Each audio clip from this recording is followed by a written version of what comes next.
Hello, and welcome to part 2 of my commentary on Elden Ring series.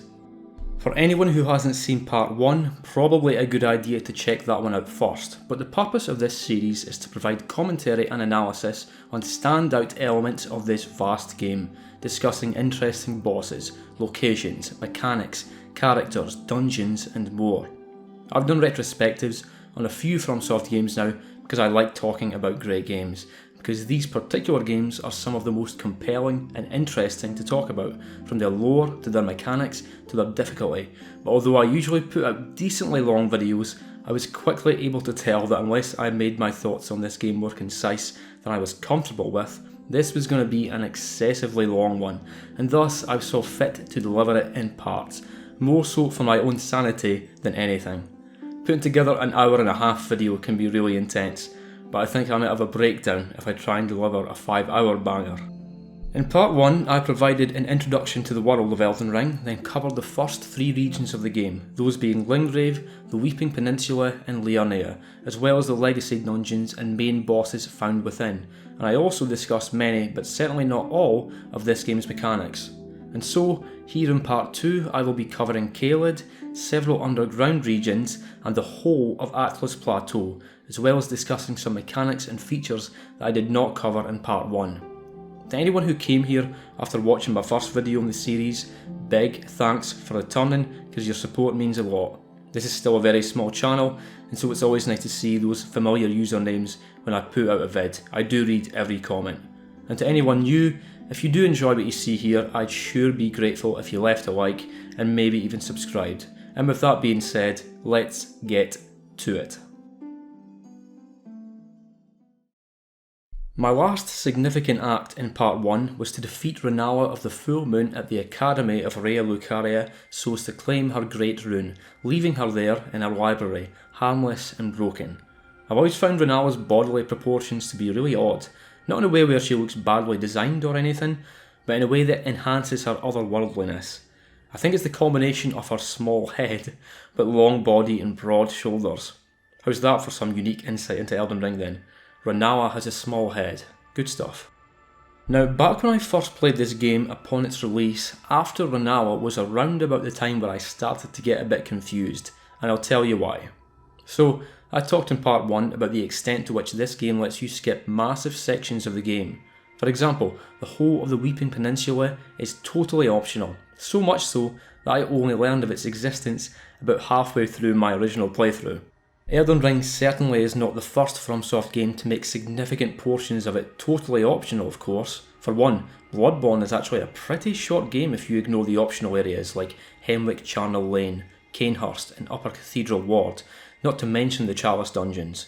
Even so, the minority of that game was optional, same with the Dark Souls games. But in Elden Ring, the vast majority of it is optional, and the player really finds this out upon returning to the Round Table Hold after claiming their second Great Rune. Speaking with Finger Reader Enya reveals that our next pertinent destination should be the Erdtree so as to seek an audience with the goddess Queen Marika so that we may mend the Elden Ring and become Elden Lord. Now, not only did this confuse me, but it also caused me mild stress because I knew for a fact that there were other large regions with other large demigods. Back after beating Godric at Stormvale, you can converse with Gideon to gain snippets of intel on the other rune bearers of the lands between, and as well as Godric and Renala, we see the names of Rykard, Morgott and Radahn, and so why was the game telling me that I was now ready to become Elden Lord?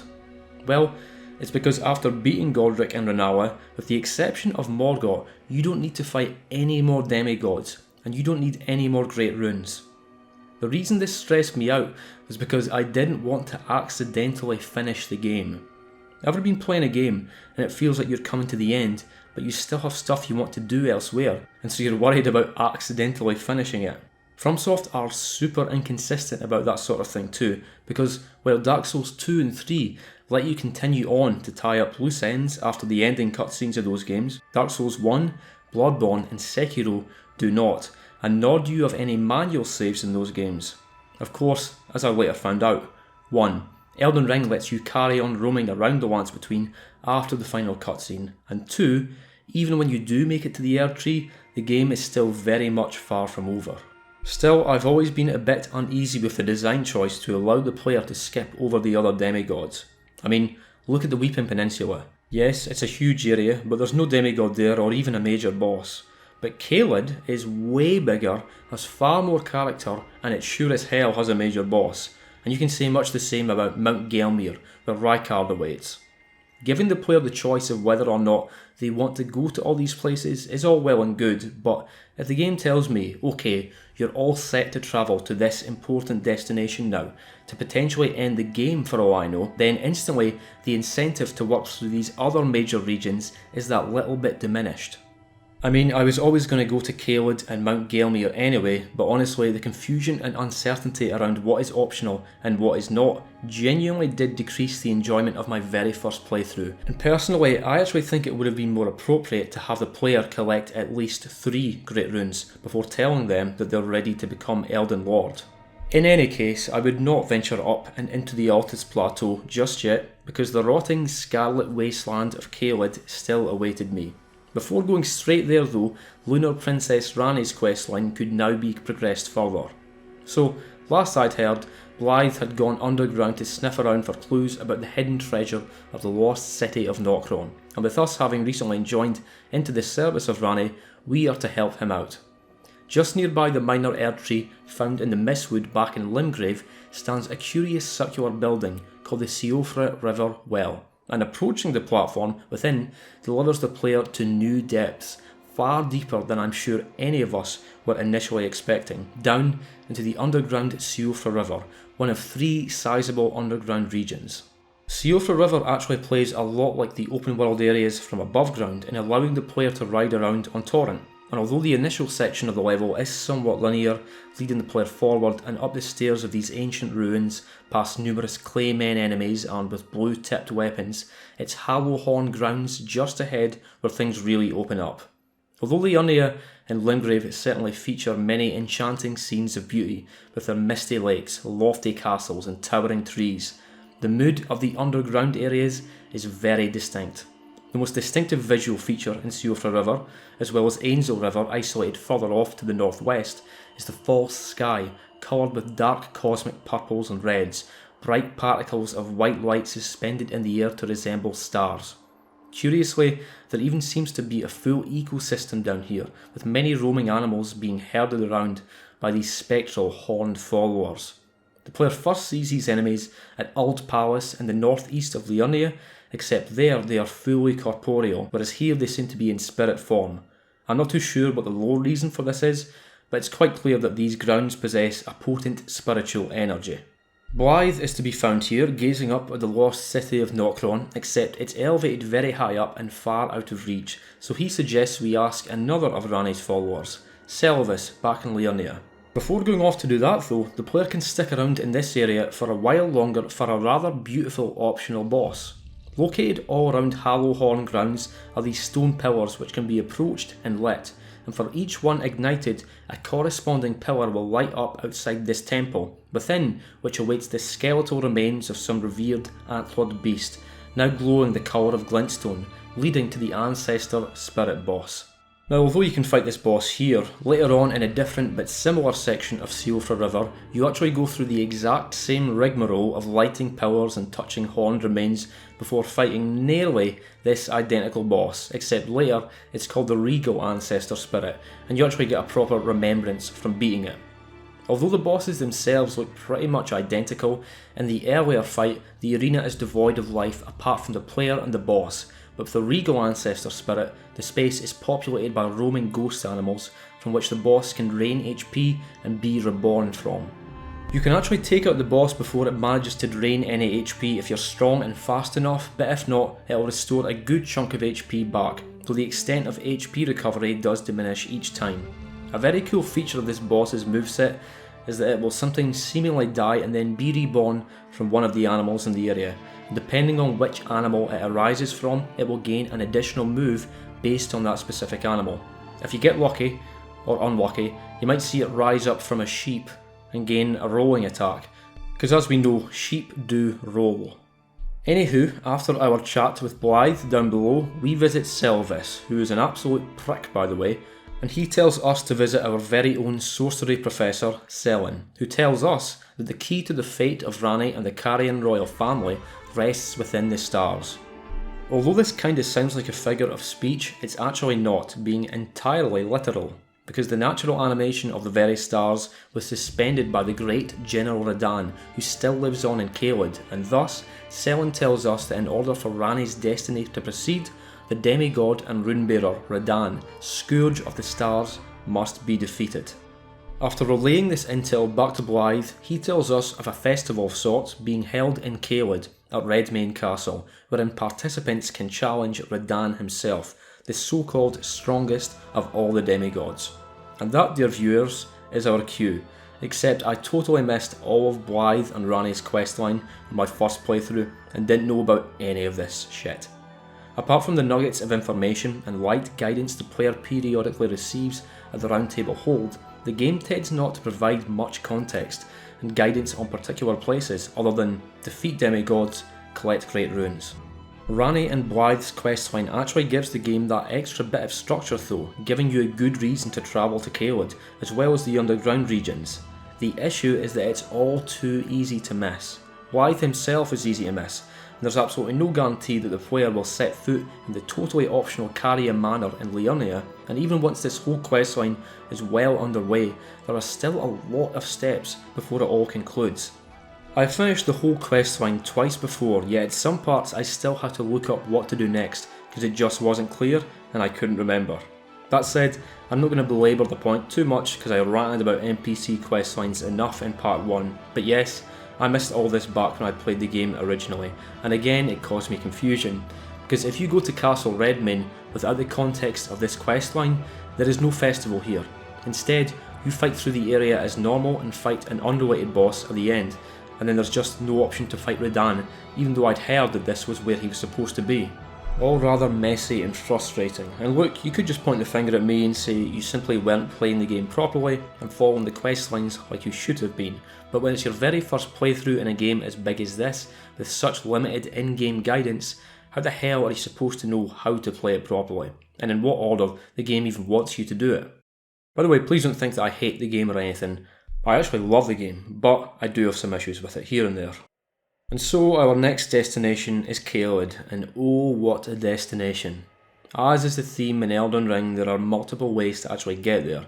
You could simply travel to it from the east of Lingrave past the smouldering church, or you could take the hidden portal near the third church of Marika in Lingrave to the slightly less horrific Dragon Barrow zone which makes up North Caelid, or you could take this transporter chest found in the Dragonburnt ruins on Lake Agheel to the Celia Crystal Tunnel which exits out into the swamps of Ionia. Whichever method the player opts for, one thing is for sure, Caelid is fucking terrifying.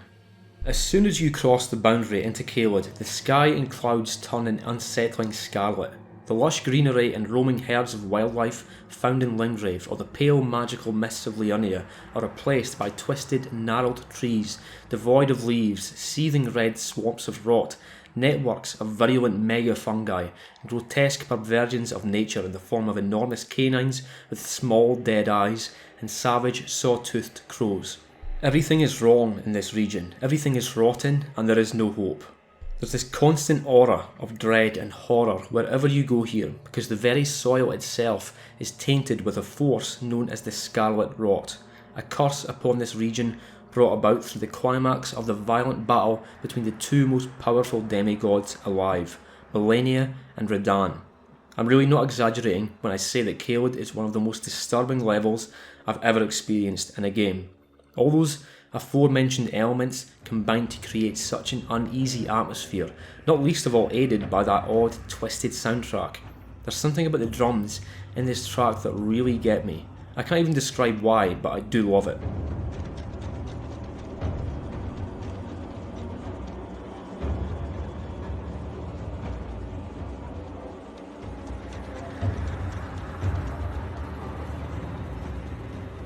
Caelid can be brutally difficult too if you come unprepared. The massive crows and dogs here are exactly as dangerous as they look, yet there are multitudes of them at some parts, and back on my original playthrough I often ended up opting for discretion over bravery here when faced with these monsters. because I was simply too intimidated and freaked out to fight them. I'm really not the type to get frightened by horror games and such. I'm not too vulnerable to traditional spooks and scares in the way that many others are, but Caelid freaked me out. It didn't scare me as such, but it did bother me. Not far from the Limgrave border, just to the east of the smouldering wall erected to keep the rot from spilling over into Limgrave, there's a minor Erdtree, and as expected there is an Erdtree avatar here, except with a twist. Whereas the previous avatars encountered are of the conventional variety, the one found here is putrid, having been corrupted by the scarlet rot. I really like the concept of an enemy's properties being changed by the rot, and there are also other similar enemy variations we see later on, like the putrid Crystallion and the rotten duelist. The putrid avatar is certainly harder than the regular ones though, because as expected, they can infect you with the scarlet rot status, and Caelid is probably the point where most players will first encounter the scarlet rot, which essentially works like toxic from the Dark Souls games. Poison is still here too though, and if infected by either scarlet rot or poison, you can expect it to last for a long while, probably far longer than you are comfortable with. Getting infected with scarlet rot really can be a death sentence, because you often simply run out of healing flasks due to the severity of the damage over time, and how long it lasts, and if afflicted with it in the middle of battle, oh dear. Also, you might find consumables to cure poison and rot to be surprisingly scarce. On this playthrough, I found a decent enough amount of preserving boluses, but I think I somehow managed to go about 36 hours without finding a single neutralising bolus to cure poison. One surprisingly effective way to completely prevent poison and rot build-up though, is to simply ride Torrent through the game's corrupted swamps, because Torrent cannot be poisoned. And fun fact, Torrent is actually an anagram of rotten. Actually, wait, no it's not. Sorry. Back to the putrid avatar though, I used to groan in frustration and flail my arms and legs around wildly and piss myself when fighting these things, because now their butt slam attack has a lot more stank on it, showering the area with noxious pools of scarlet rot, and the range on this attack always surprises me. It goes way further than you'd think it would. However, as I later learned, the area directly behind the avatar is totally safe when it does this attack, so that made it more manageable. If the player opts for the chest transportation method of getting into Caelid, either deliberately or by accident, I'm sure I wasn't the only one who shit themselves when this first happened, then they are warped to Celia Crystal Tunnel, a flat out, unpleasant dungeon to battle through if your character is not sufficiently prepared, hosting several kindred of rot enemies. In addition to looking absolutely horrid, these things have one of the most obnoxious attacks in the whole game, Pest Threads, a homing projectile with uncomfortably long range, which to me has always seemed way harder to dodge than it should. At the end of the tunnel, the player is faced, more so than at any other point in the game, with that feeling of, oh fuck, I should not be here, especially if this is their first rancid taste of Caelid. This is the swamp of Liurnia, and unless you want some of that scarlet rot, riding around on Torrent is an absolute must. The swamp is actually a pretty decent size, so it's quite easy to miss the various items and runes situated within it, though best watch out for the violent geysers because they hurt. Although Caelid is host to the demigod Radahn, do bear in mind that the primary cause of the twisted scarlet rune of the region was in fact Liurnia, goddess of rot. In her final battle with Radahn, after realising it would end in a stalemate, her final act was to unleash her scarlet bloom, damning both the entire region and Radahn. Not cool, Liurnia. Some people take up hiking or playing guitar, but there you are, fucking causing unspeakably horrifying damnation to entire regions of the world. Lame. Anyway, I mention this battle because at one place in the swamp you'll see undying soldiers of Liurnia's clean rot army rise up out of the swamp and attack the player. Their weapon of choice is the Halo Scythe, and their armour is heavily based off of Liurnia herself, featuring a red cape to emulate the colour of her hair. Deeper still into the heart of the swamp awaits an optional boss, Commander O'Neill. There's something I really like about the way a lot of this game's bosses are just waiting or roaming around in parts of the world. Sure, you have your over-the-top cutscenes for the demigods, which I love, but there's something cool about just seeing a dragon or mounted knight or Commander O'Neill here just looming in the distance for you to either challenge or avoid. The design of O'Neill is great, though you do fight what is essentially a reskin of him later on at Castle Sol. Although I enjoy the spectacle of this boss, I'm not quite such a fan when it comes to actually fighting the dude, due to him frequently enveloping his surroundings in a vortex of caustic rot while he summons spirits of soldiers to fight you. He's one of those bosses where I'm never sure if it's safe to actually get close and fight him, and that can get a bit tedious. There are cheeses though. You can climb up onto one of the nearby tree roots to take him out with a bow, or even lure him out next to one of the geysers in the swamp for that to kill him for you. Another large section of Caelid which I didn't even initially realise was properly part of the region is the Dragon Barrow. Although you can simply travel north from anywhere else in Caelid to get there, alternatively you can take a hidden portal there from Linggrave. Although it is entirely possible to just chance upon the portal, there's a character named D who will mark its location on your map after you take up the Tibia Mariner in Summonwater Village, telling you to introduce yourself to the beast clergyman Garak, who the portal will lead to. Again, upon reaching the Dragon Barrow, you really do get the feeling that you probably shouldn't be here, because if you come near the start of the game, then it's probably best not to actually engage any of the enemies here.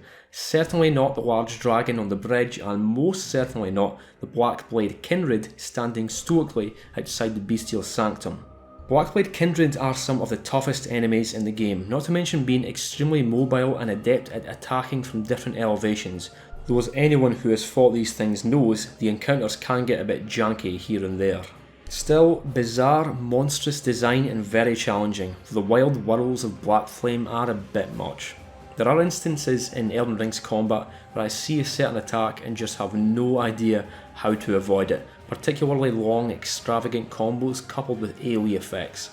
Inside the Sanctum, the player can converse with Garak, though he's not exactly an accomplished conversationalist, and give him Deeproot, a key item obtained from defeating Tibia Mariners and by clearing some dungeons. Doing this will get you various incantations, with beast spells being one of Elden Ring's many categories of incantations, on top of all the categories of sorcery.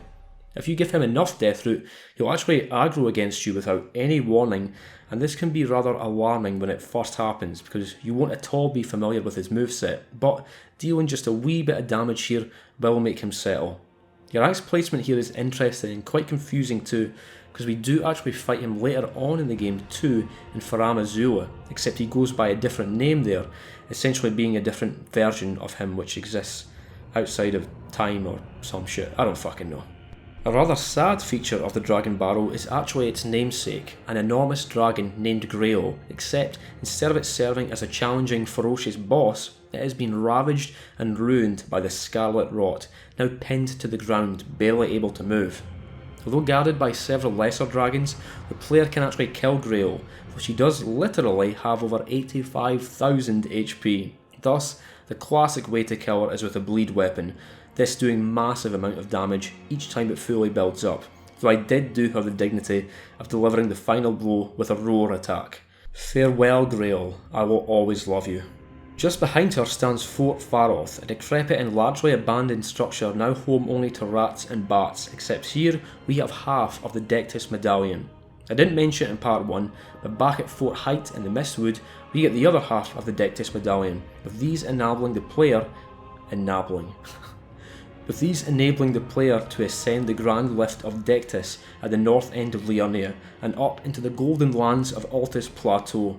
In fact, you can actually travel to Altus Plateau far earlier than you might think, because it's really not too tough to reach both halves of the medallion right off the bat. One new mechanic I didn't talk about in my first video was time. As you travel around the world, time is constantly passing, and there is in fact a proper day-night cycle in Elden Ring. This doesn't just affect the aesthetics either.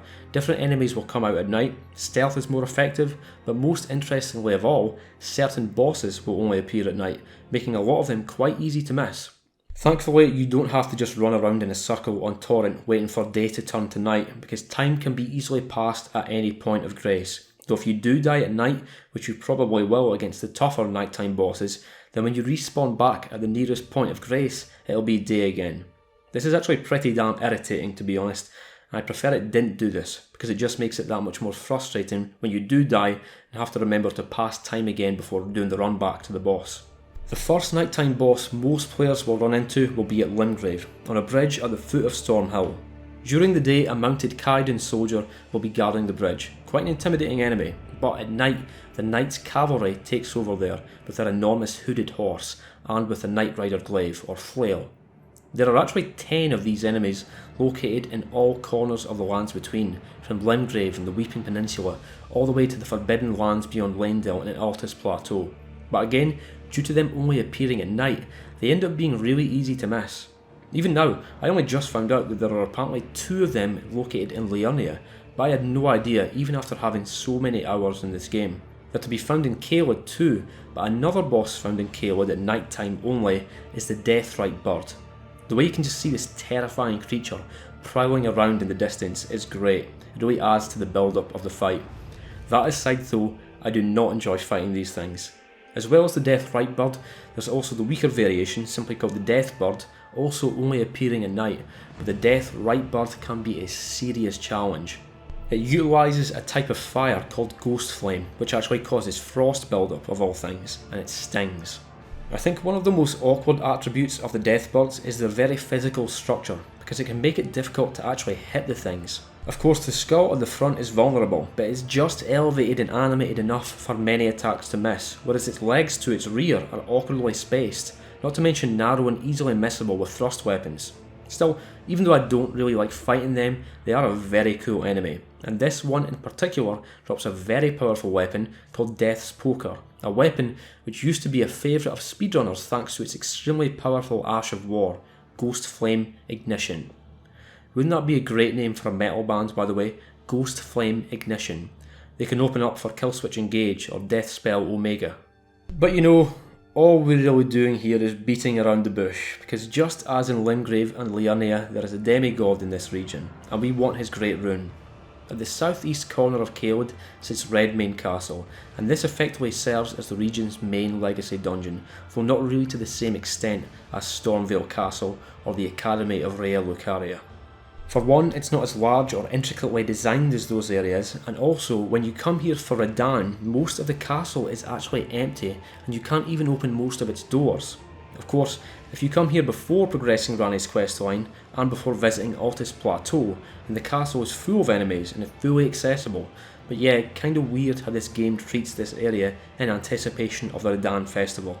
A bunch of folk are here, including jolly old Alexander and even Blythe, all to take part in the festival. But what exactly is the nature of this festival? Are you good and prepared, young chum?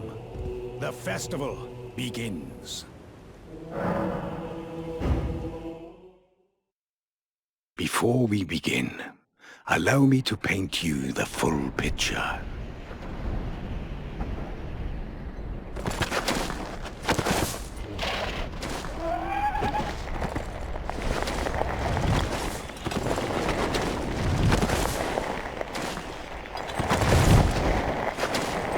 General Radahn is cursed ever to wander.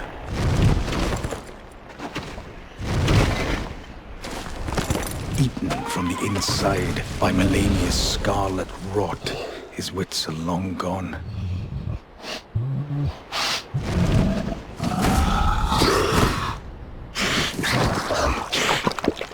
Now he gathers the corpses of former friends and foes alike, gorging on them like a dog.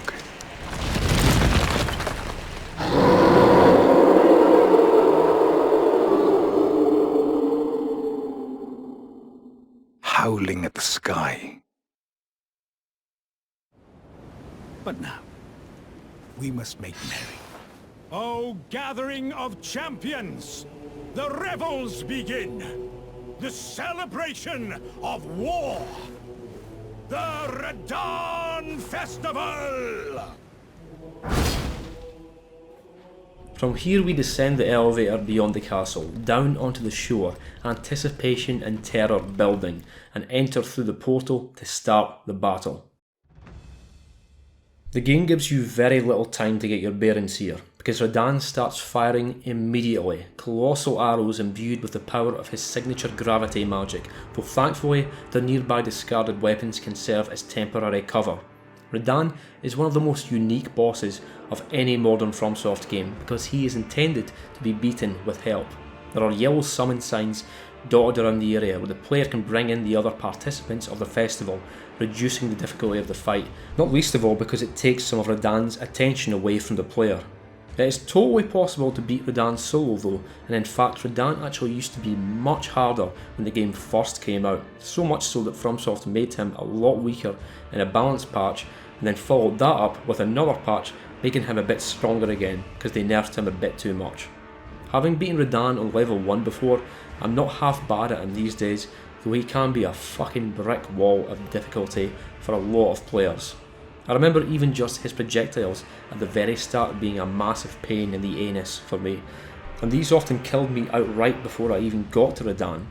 I'm not actually a fan of the whole projectile bit at the start of every attempt, because it really can get tiresome on repeated attempts when you're still learning the boss and just want to get straight back into the action, only to get obliterated by an arrow at the very start because you messed up the dodge timing.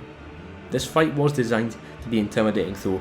Even the allowance for the player to summon in several phantoms only adds to the message that Radahn is a figure that you should fear, and other characters even refer to him as the strongest of all the demigods.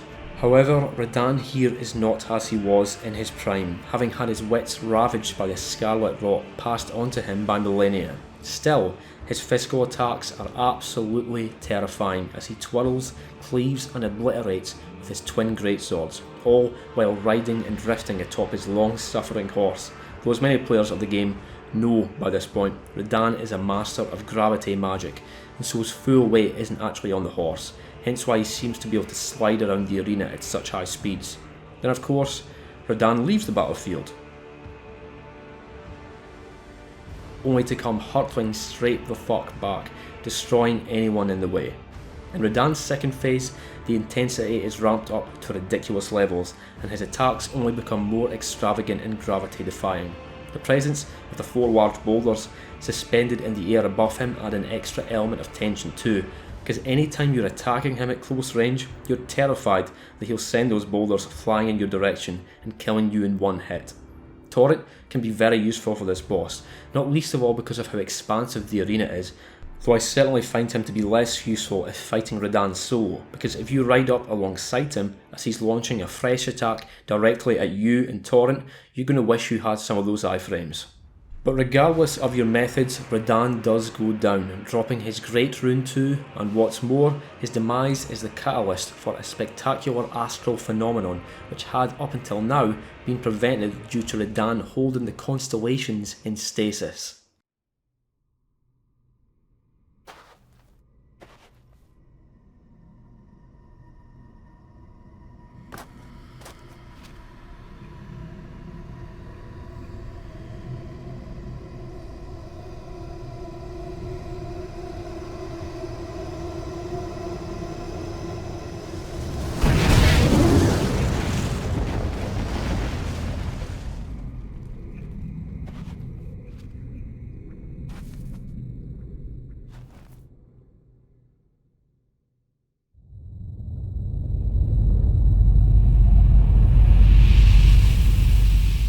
That particularly bright object was a falling star, as confirmed by Blythe, and the impact of the star happens to have caused an enormous crater to appear in the Mistwood, creating an unlikely entrance to the lost city of Nokron. How convenient. Before venturing over there though, why not pay a visit to Caelid's Divine Tower to activate Radahn's Great Rune? Unlike the other Divine Towers, there's not really a conventional entrance here, and so it takes a good deal of perilous leaping and scaling to locate an opening. Now while you can just ascend the elevator here to the top to activate Radahn's Great Rune, which increases the player's HP, stamina and FP by a decent amount by the way, you can also choose to descend the tower to its depths, though again this is very perilous, requiring an unfortunate amount of platforming. Platforming is far more possible in this game compared to how it was in the Dark Souls series, but that doesn't mean I enjoy it. I appreciate the ability to jump, especially when riding Torrent so as to reach otherwise inaccessible spaces, but when it comes to having to jump down to lower platforms where one mistake means falling to your death, well personally that's not the type of challenge that I am looking for in a FromSoft game. At the base of the tower, we get a boss fight, and while I was thrilled the first time I saw this particular godskin apostle, I was later a bit disappointed to see that you actually see this boss a further 2 times in the game, with her fat cousin, the Godskin Noble, also appearing 3 times throughout the world. Still, the concept of a hunter of gods who then uses their skin as clothing is undeniably sick, and when these dudes go all fucking Stretch Armstrong in Phase 2, again, sick. These enemies make use of black flame damage, with black flame projectiles and auras being distinctive due to their black and white coloration.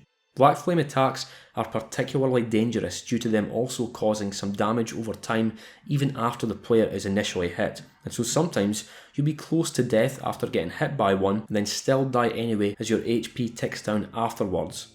After beating the Godskin Apostle, the reward is a cool sword which I used back in my first playthrough but wasn't really interested in here.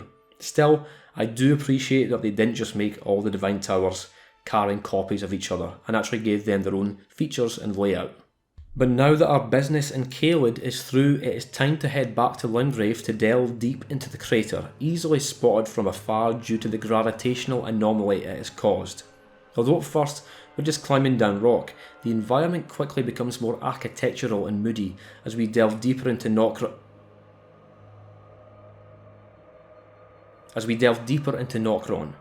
Just as with many of Elden Ring's areas, Nokron makes an excellent first impression, its very atmosphere being coloured in ambiguous purple, with ramparts and toppled buildings leading the way deeper into the gloom. The main enemies in Nokron are these amorphous arcane blobs, which form crude spears and projectiles from the flowing material which makes up their very beings. Though most of these do simply remain without solid form, some do have the ability to anthropomorphise themselves into people, not least of all the Mimic boss just ahead. This really isn't a tough fight, though if you really want it can be cheesed by simply unequipping everything going into the fight and then re-equipping everything after the boss appears, forcing it to fight you essentially naked.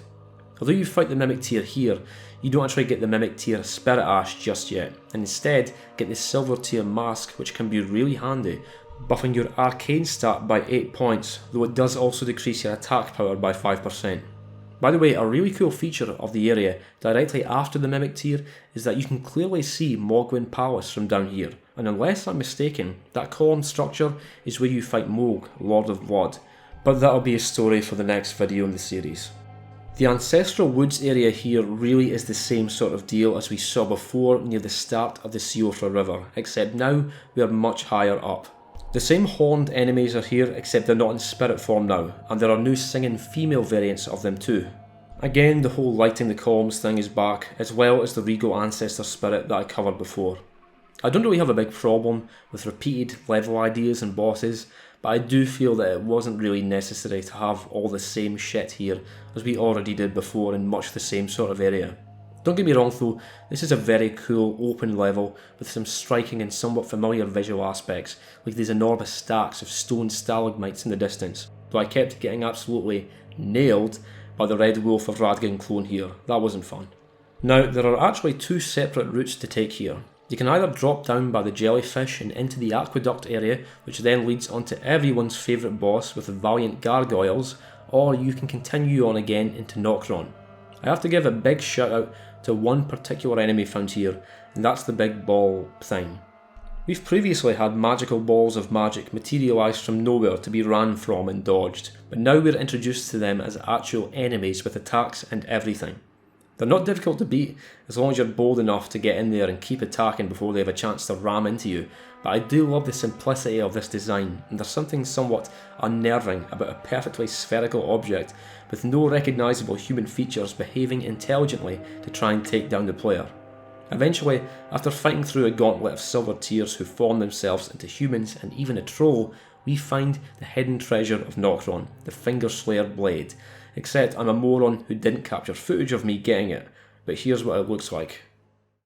Now all there is to do is to bring the treasure back to Rane, who rewards us with the carrion inverted statue and then leaves, and the statue is the key item required to be able to ascend Liurnia's Divine Tower.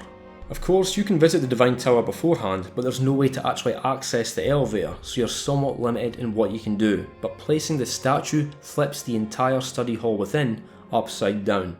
Not sure if this was something of a homage to Symphony of the Night or something, because I know that game did a similar thing, but either way, I love a good spectacle in a game, and seeing this whole place being inverted, complete with upside down chandeliers by the way, was certainly an unexpected spectacle, though the sorcery enemy here fucking sucks.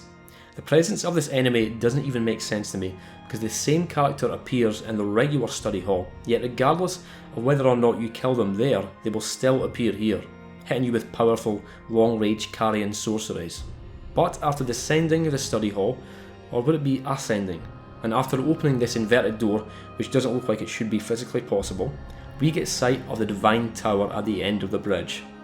Although there was no such bridge leading to the Caelid Divine Tower, there was one back in Limgrave, with that one being guarded by a trio of golem guardians, but the enemy guarding this tower, for whatever reason, is the Godskin Noble. This guy doesn't have a boss health bar for some reason, yet he's pretty much a boss in all other respects, so I don't really know why this is the case. But compared to the already challenging Godskin Apostle, I'd say the Noble is tougher. Despite its rotund appearance, he moves with an unexpected grace, stabbing and slamming with his rapier-like Godskin Stitcher. It really is a challenging moveset to nail down, but it's also one that feels great to learn, and you think, wow, this boss is really challenging and fun. And then he fucking does this.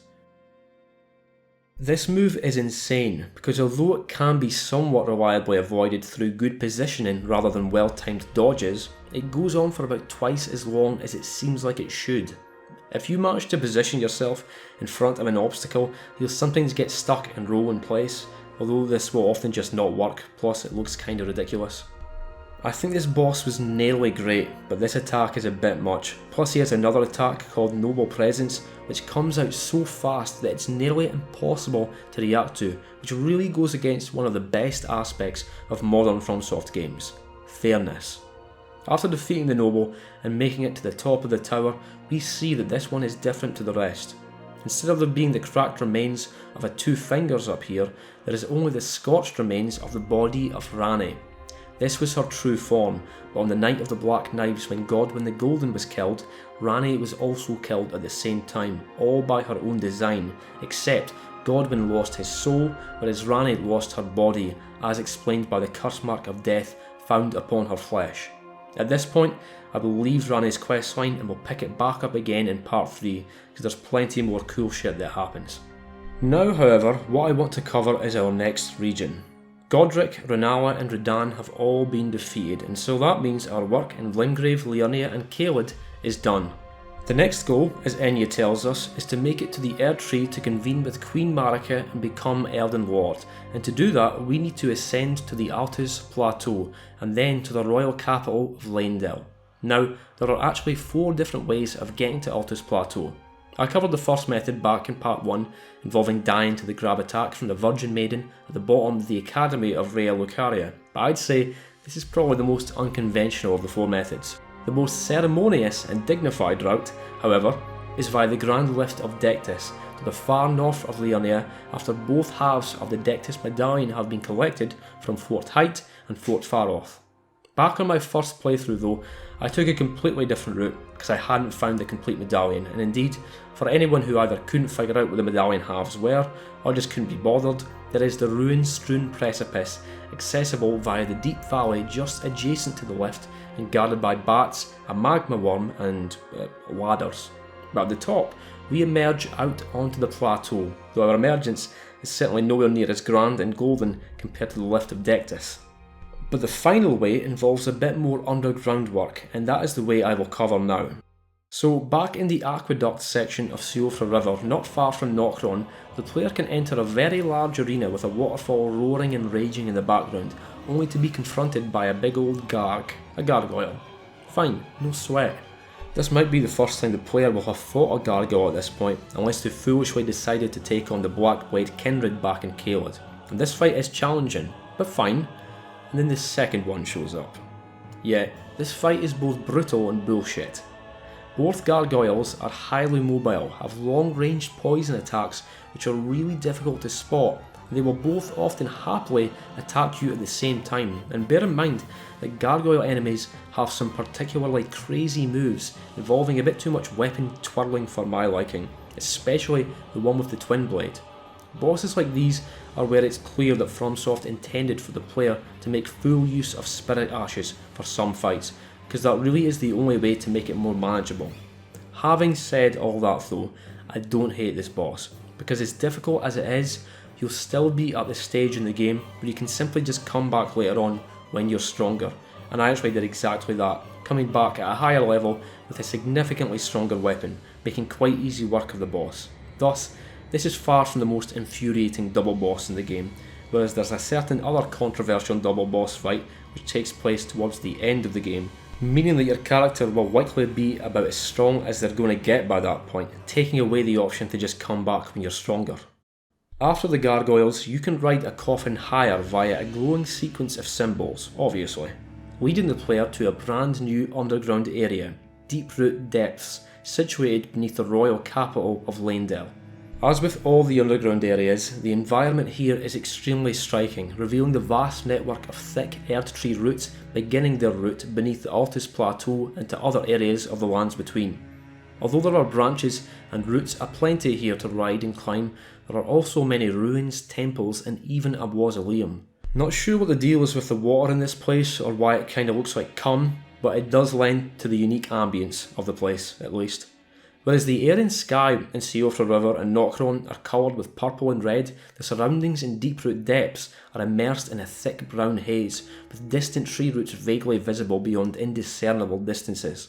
For some bizarre reason though, FromSoft brought back basilisks here. Why though? Basilisks were one of the few, if not the only monster to feature in all 3 Dark Souls games, and they had to bring them back for Elden Ring too? Still, don't fuck around with these critters. Just as how Curse was no fun in Dark Souls 1, its equivalent in this game is called Deathblight, and it ain't pretty. Although there are no grim after effects at least, like cutting your max HP in half. After a bit of platforming up these large branches, ideally performed on Torrent to help with speed and height, as well as to avoid the damaging sprays of burning mist spewed out from the decrepit gargoyles situated up here, we make it to the top of the area, and travelling beyond the point of grace here brings us face to dreadful face with the Prince of Death, Godwyn. I'm sure I'm not the only one who thought, what the fuck am I looking at when I came in here, and it truly is a bizarre sight. This is what was left of Godwyn after being assassinated, with his body left to fester, grow and spread after the death of his soul. Observe that he's situated at the base of an enormous blackened tree root here, and indeed evidence of his deathly influence can be seen all over the lands between. For example, look at this crab feeding near the site of a space corrupted by Godwyn's death root. Its appearance has been altered, and foul yellow pustules resembling dead eyes are visible all over its body. The same sort of effect can be seen on this exposed root over in Limgrave at Summonwater Village too, and of course at the base of Stormvale Castle. Although I didn't really engage with it in this playthrough, which I apologise for, there is actually a whole side quest related to the Prince of Death involving Fia, Rogier and Dee, and indeed it's all related to the Age of the Duskborn ending, where the presence of life within death is incorporated into the Elden Ring and the new Golden Order. There is a boss fight at Godwyn's corpse, but rather than it being with Godwyn himself, it's simply a gank fight against some NPCs. I have nothing interesting to say about this fight. It's fine, I guess. Directly after it though, there's a portal just by the corpse which will warp the player directly into the royal capital of Leyndell. That said, there is actually another boss fight here available after conversing with Fia, the deathbed companion, several times as she lays by Godwyn's rotting flesh, and that boss is the leech dragon Fortissax. Now this is a fucking boss fight. Fortissax will likely be the player's first encounter with red lightning, the lightning of the ancient dragons. Fortissax was said to be an ally of Godwyn, hence why the boss fight takes place by his corpse, and indeed, the dragon has now been thoroughly blackened and corrupted by death. An amazing touch here is the way the skybox is totally transformed, resembling dead, ulcerated flesh. It really adds to the presentation of this already gnarly looking dragon. This is a spectacular boss fight, and as well as the constant shockwaves of red lightning to watch out for, Fortissax can also generate clouds of black and yellow death-like gas, which temporarily restrict the player's freedom to make use of the full arena. Pretty much the one and only shitty thing about this fight is that the camera often makes it difficult to actually see what the boss is doing, and the constant bright red lightning only adds to this effect. Still, sick fight, and you do get a remembrance for beating it.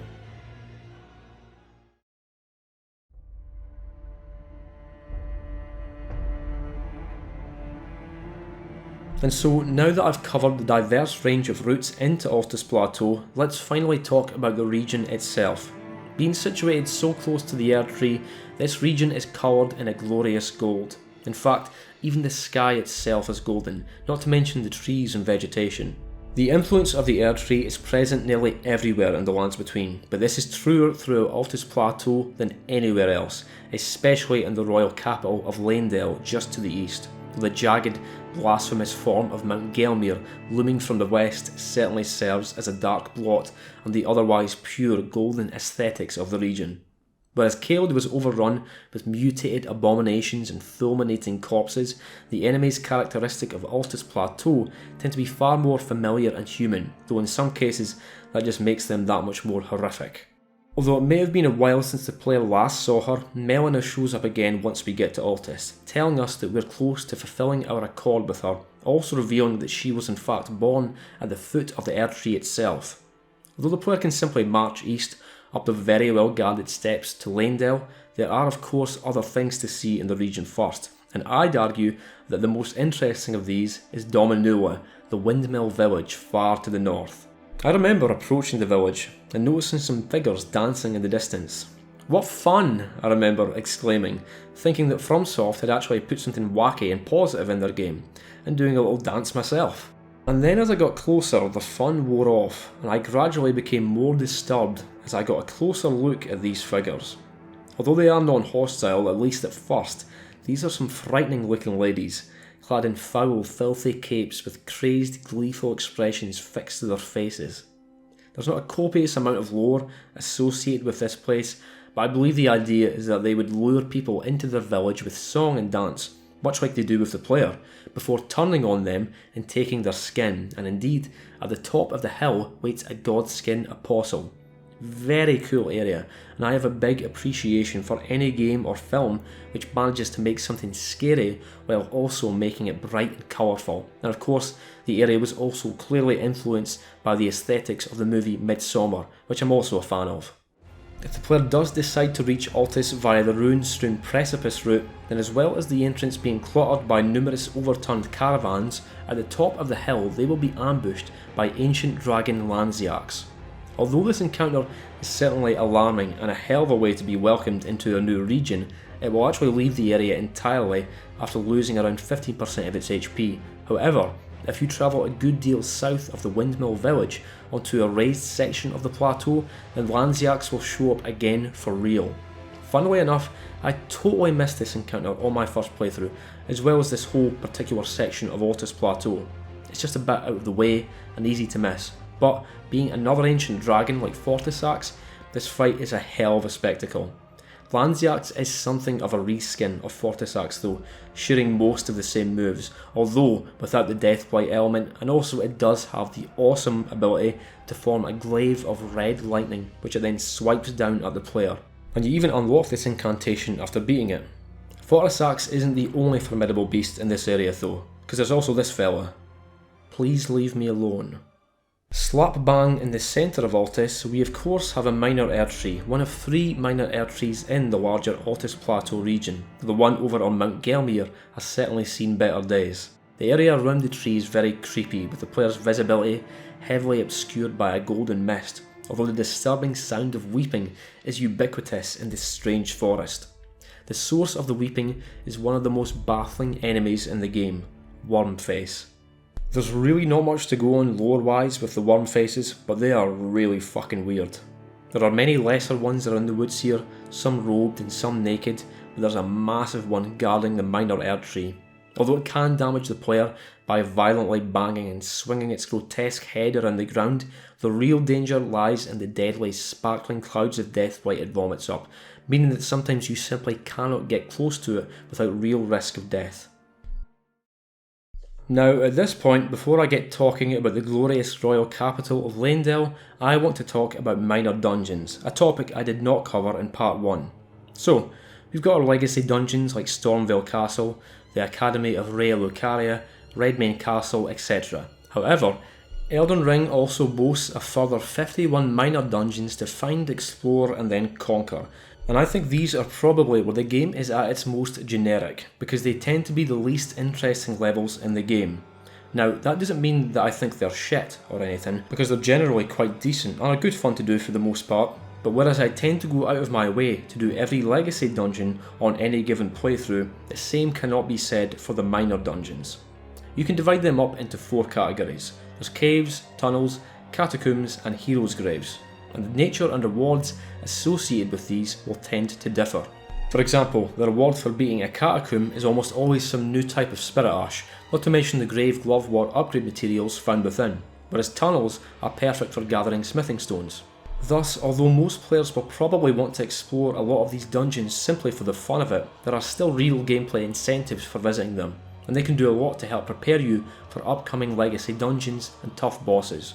Speaking of bosses, there's actually a boss at the end of every single legacy dungeon, and while there are some which only show up in dungeons like the Erdtree Burial Watchdogs and Stone Digger Troll, most of the time it'll be some boss or even regular enemy that you've already seen out in the open world, or one that you will see in the future.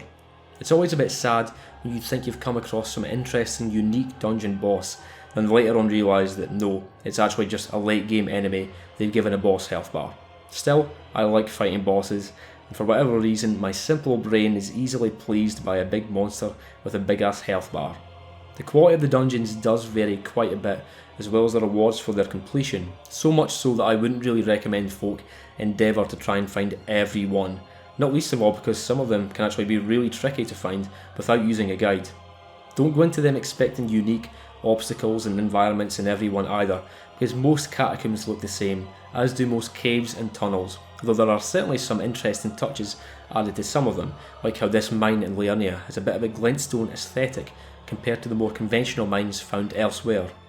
A rather odd decision with catacombs in particular is how most of them are fucking crawling with imps, or should I say thralls from Dark Souls 3.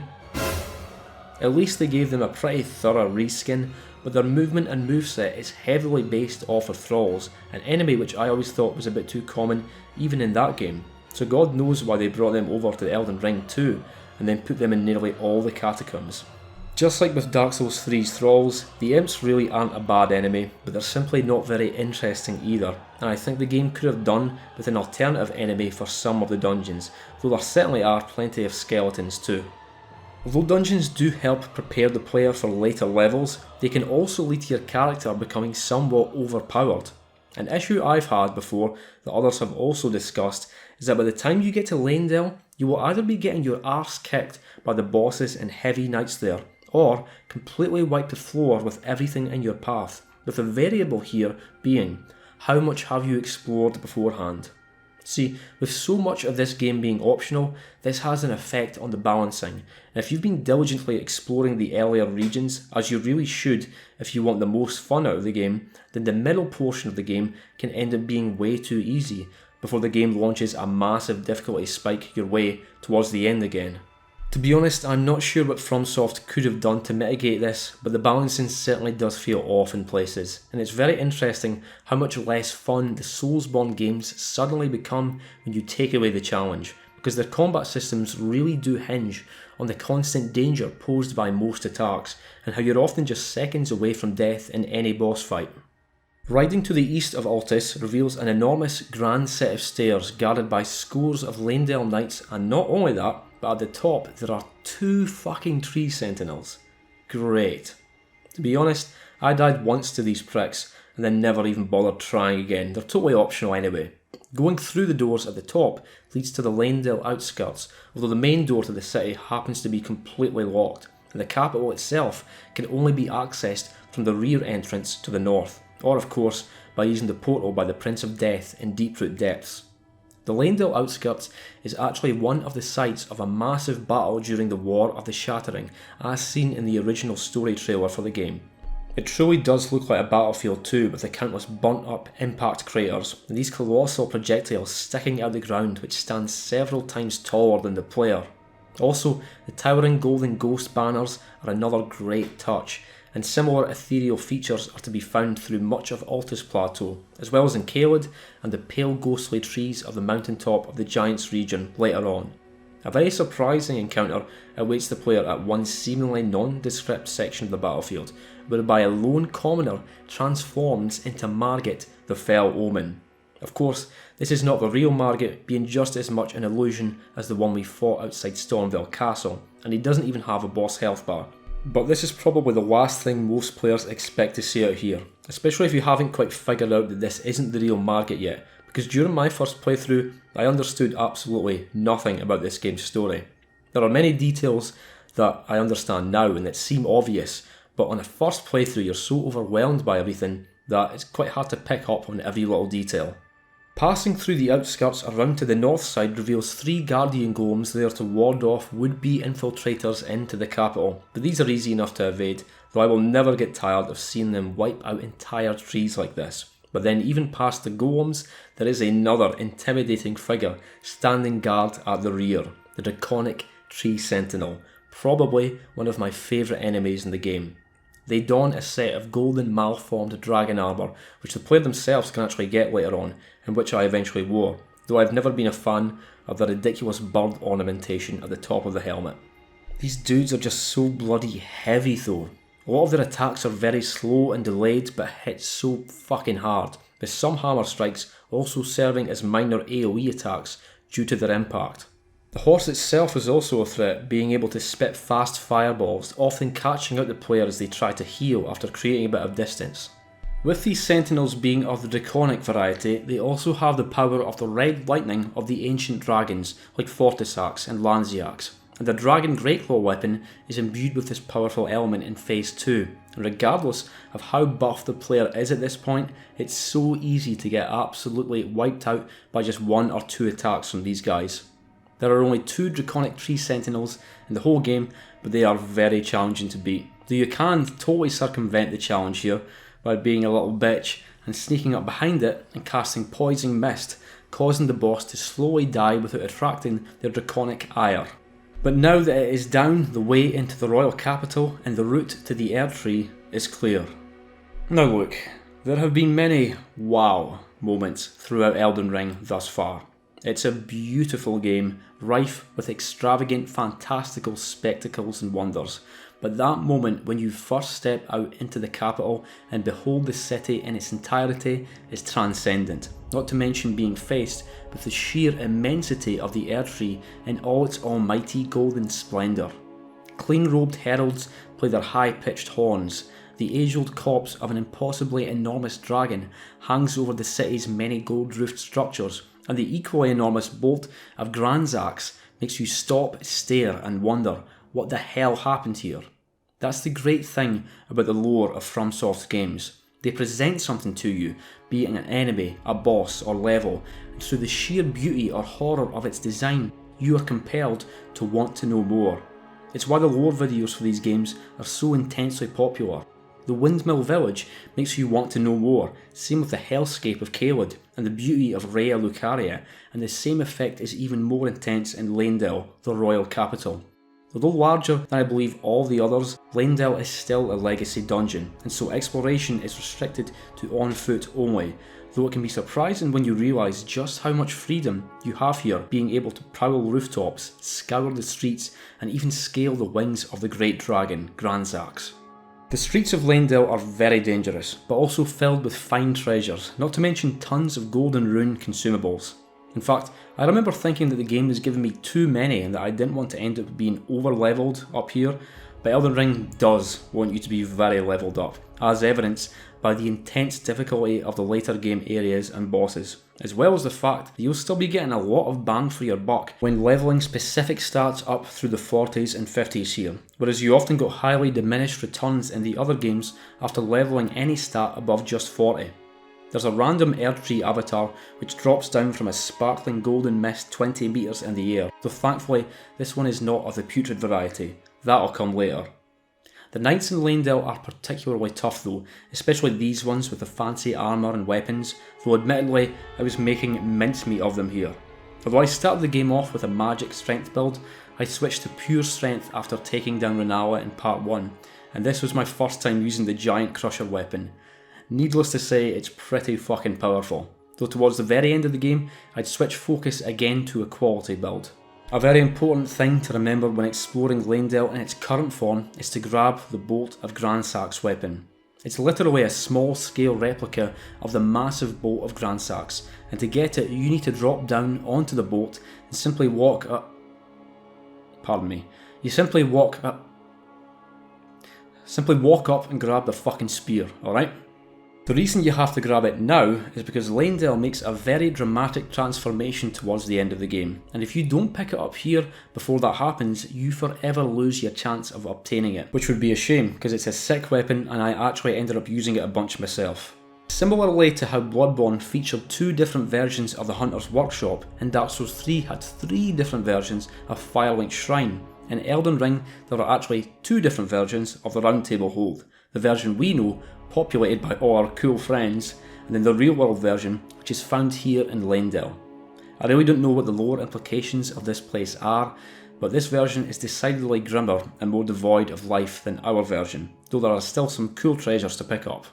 After fighting your way through the streets, knights and creatures of the city, the player can ascend a thick route, coming even closer still to the Erdtree and into the Erdtree Sanctuary, and inside that structure we enter into battle with Godfrey, First Elden Lord. Now of course, this is merely a spirit version of the real person and does not have anywhere near as expansive or formidable a moveset as the real Godfrey, but again, it caused confusion to me in my first playthrough, because I didn't understand any of this yet, and the game had built the legend of Godfrey up so much up until this point, only to throw this fairly easy fight at you, with not so much as a cutscene beforehand. Golden Godfrey here is most certainly not the main boss of Leyndell though, or at least not yet, because pressing further on, ever close to the gargantuan glowing trunk of the Erdtree, we come face to face with the demigod and runebearer of Leyndell, Morgott.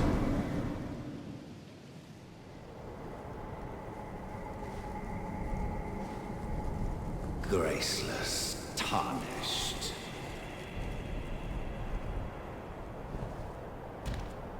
What is thy business with these thrones? Ah, Godric the Golden. The twin prodigies, Miquella and Malenia.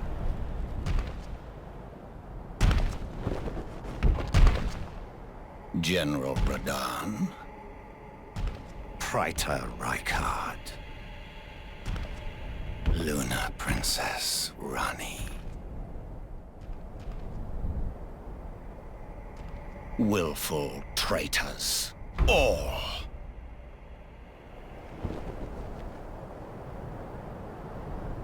Thy kind are all of a piece.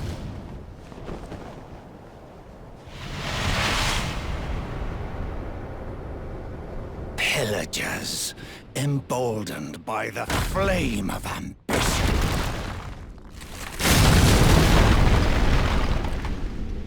Have it writ upon thy meager grave.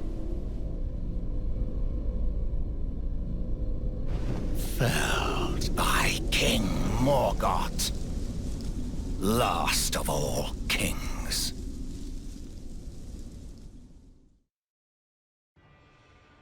See, Margit's true identity is actually the Omen King Morgott, with Margit simply being a pseudonym.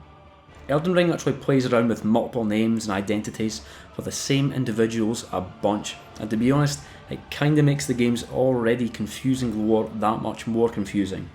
Regardless of his alternate identity, Morgott has a vastly expanded moveset, as well as one of the coolest weapons I have ever seen in a game. And you can even use it yourself too after getting his remembrance, though it has a high dex requirement as well as a modest investment required into the arcane stat. Although I think Morgott is one of the sickest bosses in the game thematically, and although he's a great character, I'm not actually a big fan of the fight. For one, there's that balancing thing that crops up again, where if you've explored the world a decent bit before coming here, you can make a ton of mistakes and still win the fight fairly easily, making the victory feel less satisfying.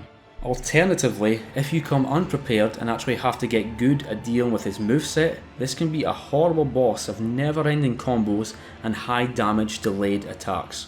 The very first time I fought Morgott, I considered him to be one of my favourite bosses, but after taking him on in a level 1 playthrough, I realised that I was not a fan of his moveset. His wild attacks look great, but I don't enjoy them too much on a mechanical basis. Still, really cool boss, and his dialogue during that transition into phase 2 is incredible.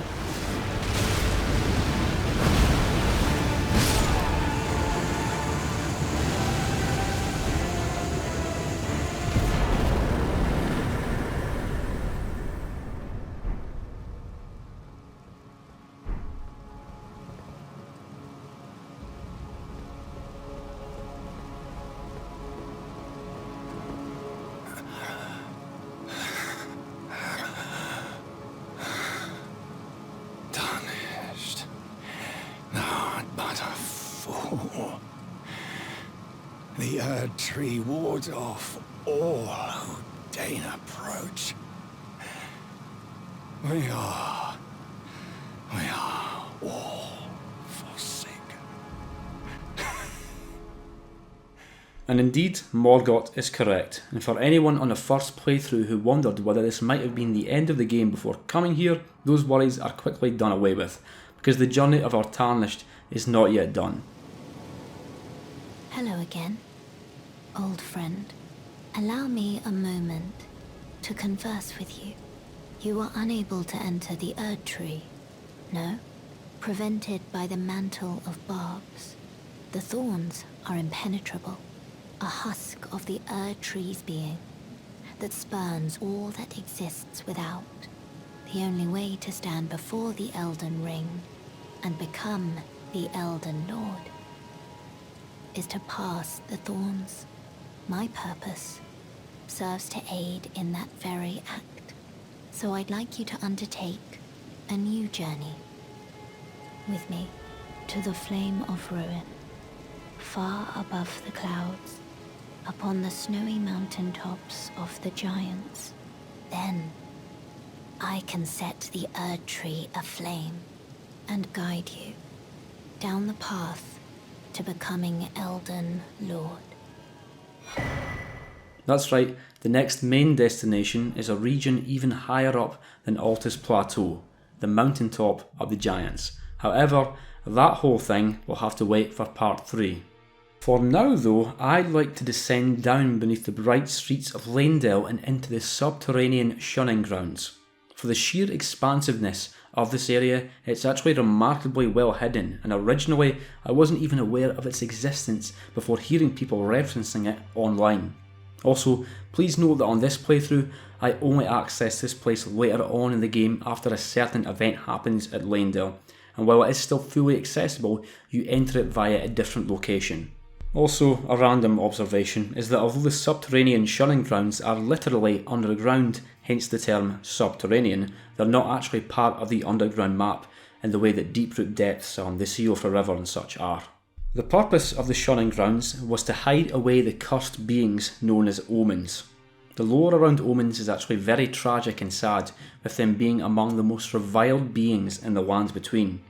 There are many of them in the Shunning-Grounds, some with their horns crudely cut off, while others still have all these physical defects intact and are particularly strong because of it.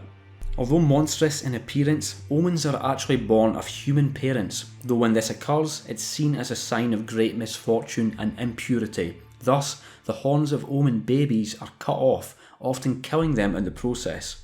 Pretty messed up stuff.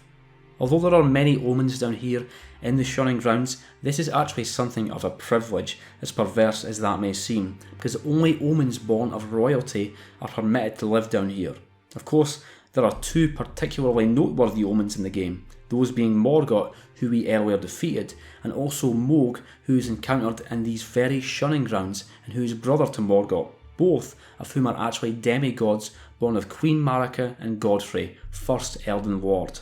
While Morgott chose the path of fierce, unwavering loyalty to the Golden Order and the Erd Tree, however, Mohg chose a very different path, though we'll discuss all that in part 3 when we visit Mohgwyn Palace. I have to say, this entire area, as well as the dungeon found deeper within, and the dark depths found after that, might be my least favourite general area in the game. It's not a bad area, but it is absolutely labyrinthine in places, and just not as fun as the other locations of the game. Of course, it's not supposed to be a fun, beautiful place, so that all does make sense thematically, but it also makes it a bit grim to navigate through. Omens are a very cool enemy though, and despite how grotesque they look, their fighting style is surprisingly graceful and even dance-like at times. That said, they have some odd attacks, and damn near all their moves are delayed to some degree, particularly this running grab attack, which I just don't know how to avoid. We actually encounter omens at certain other locations in the game too, and in fact there was even one back at Stormvale Castle, but they are everywhere here. The Shunning-Grounds do feature perhaps the most interesting dungeon of the game though, but again I don't really like it. So you work your way through a catacombs style level, which looks pretty much the same as every other catacombs in the game, but with far more omens, except as you press onwards, it seems to loop back on itself, with the same rooms appearing again and again, except this is an illusion. You actually are travelling through a dungeon layout, it just tricks you into thinking you're not getting anywhere, and there are some really cool touches to this, like how you kill an omen here, and then next time you come round, there's another omen hovering over the corpse of the one you just killed. Very cool idea for a dungeon, and I like creative flares like this, but at the end of the day it's still a bit bland to go through, especially when you already understand the gimmick going in. The main boss of the dungeon who guards the way to the depths of the Shunning-Grounds is Mohg, except again, not the real one. Again, this is merely a spirit clone of Mohg, though his presence here even as a spirit is a bit baffling lore-wise. Even though this version of Mohg doesn't have anywhere near the same array of wild, bloody attacks as the real deal, he's still a tough boss, because he likes to delay the fuck out of some attacks, and his attacks have way more range than you'd naturally think. I swear, about half the historic damage I've ever taken from Mohg has been because I've thought, there's no way that attack will hit me, only for it to then hit me. I'll speak more about Mohg in part 3 when we fight him at his bloody palace, but I actually think he's one of the best bosses in the game and super challenging. Although I'm not exactly a lover of the general aesthetic of the Shunning-Grounds, I adore the section that comes after it. Well, I love how it looks and sounds anyway. Actually playing through it, not so much, although thankfully it is quite short. These countless corpses are the nomadic merchants we've seen all around the lands between. Not those merchants themselves, but the same group of people. The music here is perfect by the way, and of course it's not a regular track that starts playing when you enter the area, but rather a loop played by the lone non-hostile merchant here. It captures the mood of this place perfectly, and I've actually used this music on a couple of my other videos. What I don't love about this part, however, is the fucking platforming you need to do to get down it. Hey Elden Ring, just because you could do platforming now that we can jump, doesn't mean you should do platforming. This sucks. It's one of those sections where after dying a couple of times I start to wonder if I'll ever manage to get down here at all. Not a fan. But what this entire underground level has been leading to, and what Mohg was guarding, is the Frenzied Flame. Now, if you come here earlier on, you get some unique dialogue from Melina, who essentially tells you to go no further, otherwise she'll leave you entirely and become your enemy. Furthermore, if you do go through the door, then all other endings are actually locked off to you unless you go through a certain side quest. To actually enter the door though, we need to strip off completely.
From this point on, your character will permanently have these yellow glowing eyes and the deep finger-shaped impressions across their torso. And if you do carry ahead with the Flame of Frenzy ending at the end of the game, be warned, it is the baddest ending out of them all.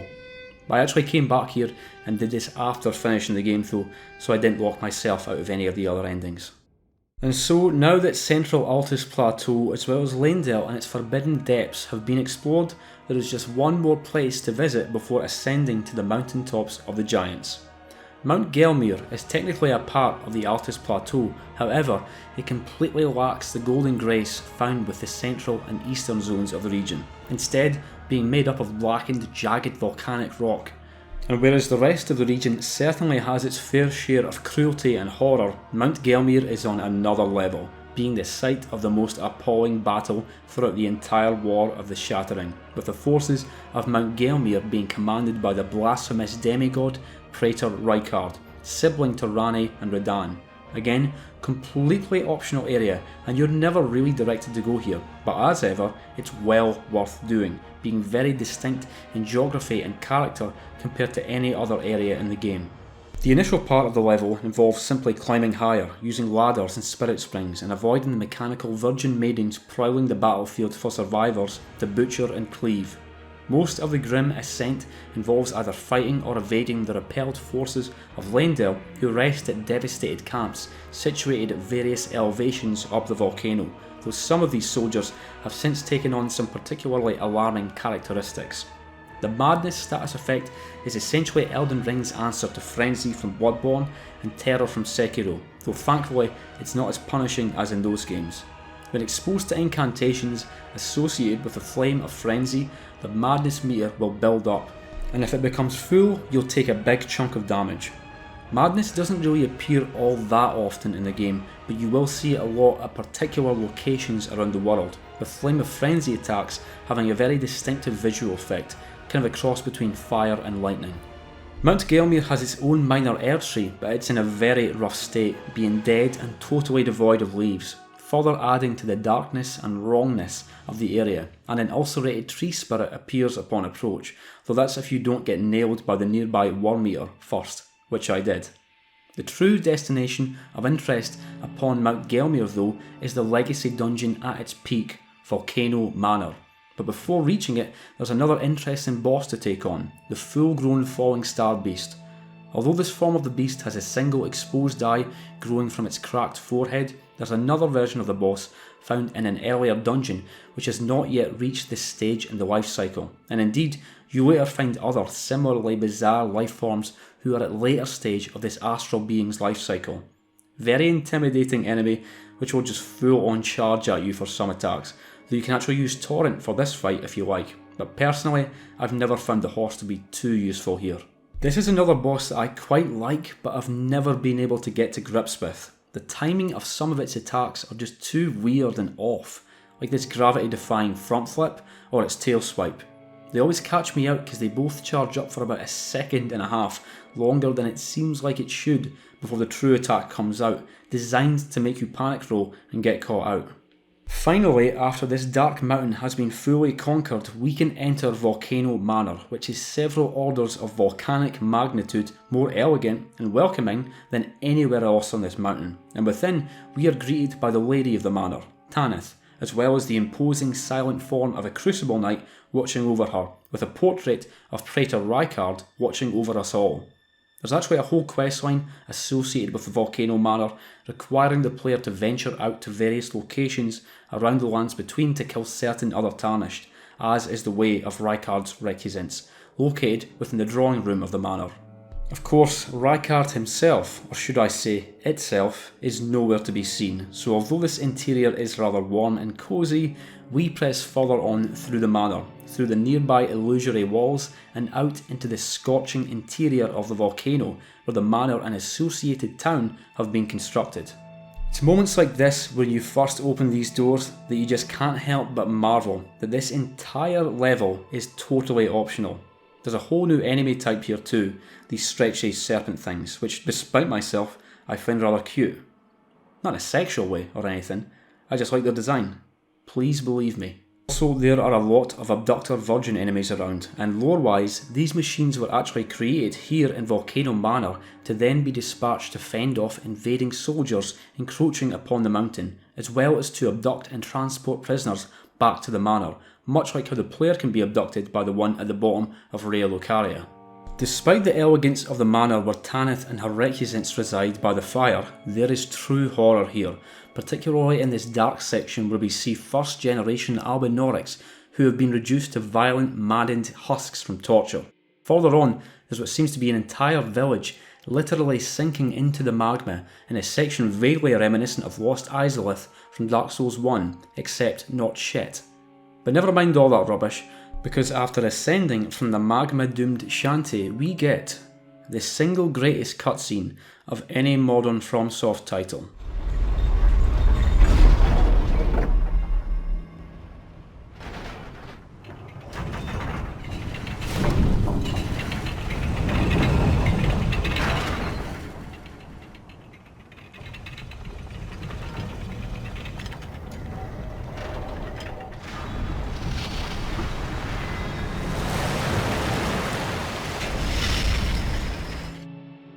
I don't know why they felt the need to include a cutscene for that, but I'm glad they did, I think.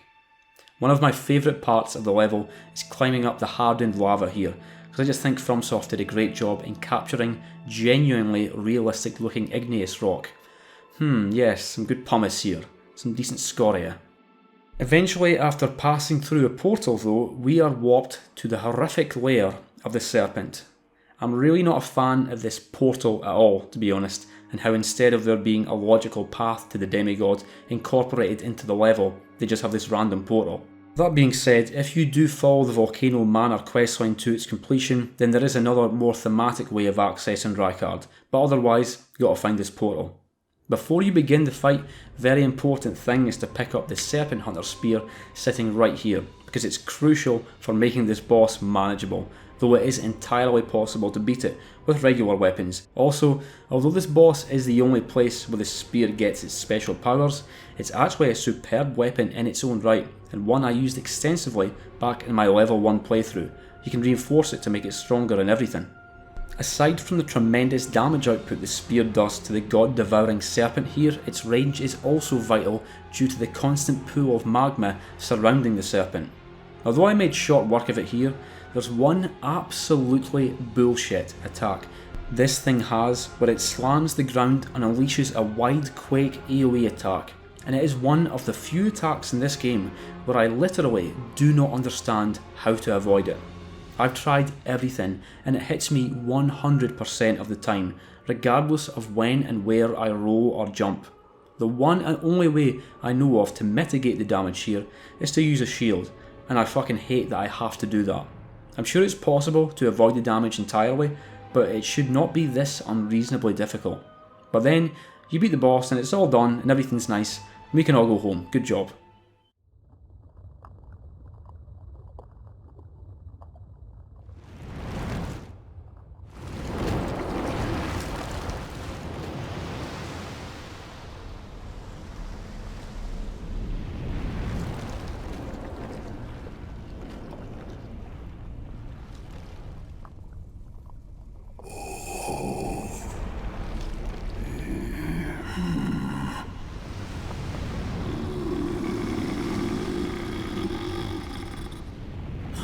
Very well.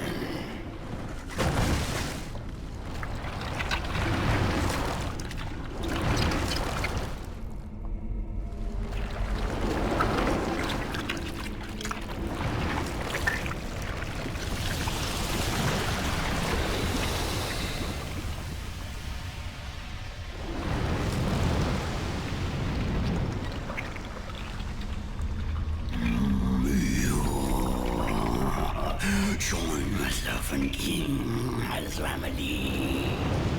Together we will devour the very god. I guess we can't go home just yet. The game continues to carry on the theme of delivering yet another epic as fuck demigod boss fight, and with a terrifying design this time. It's so grotesque, especially the way the serpent itself is split down the middle. Of all the demigods, Rykard is the most reviled due to having committed the grave, unforgivable sin of blasphemy, cursing the Erdtree and allowing himself to be devoured by the god-devouring serpent, transforming himself into this terrifying hell abomination, lurking down here in this morbid lair, awaiting the approach of more tarnished to devour, so as to become more powerful and blasphemous enough to eventually devour the very gods, and ultimately the world itself.